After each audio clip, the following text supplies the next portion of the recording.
promesso a me stesso che una volta usciti dalla quarantena avrei viaggiato il più possibile.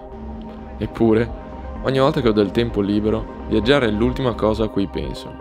Anche quando mi si presenta un'opportunità concreta, persino in quel caso inizio a cercare scuse, che sia per impegni di lavoro, soldi o voglia. Dire quel sì, decidere di partire, strano da dire ma è difficile per me.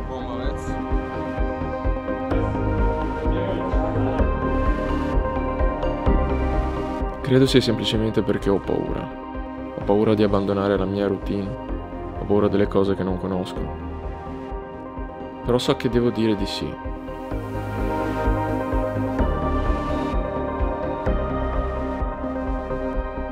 Se non mi schiodo dalla sedia e non affronto queste insicurezze, non diventerò mai la versione migliore di me. Non avrò l'occasione di vedere posti nuovi, di incontrare persone incredibili, di fare nuove e bellissime esperienze, di godermi ogni singolo tramonto ovunque io sia.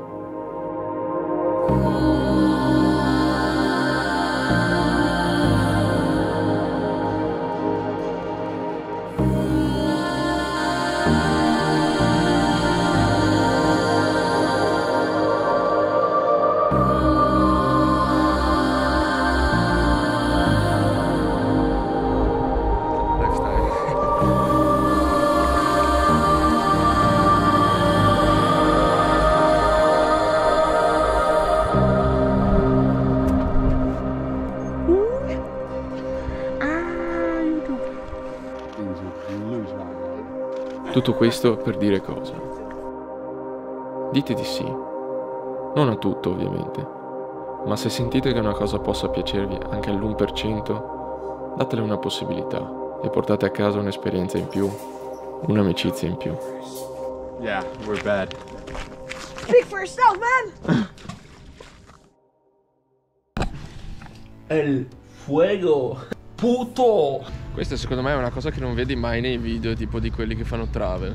Tipo il momento in cui dici noi coglioni talmente pieni che prenderò una panchina qualsiasi in mezzo a un parco e mi siedo e lascio il tempo scorrere.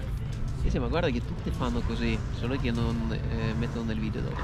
Ragazzi, siamo esseri umani. I feel alright. I feel alright.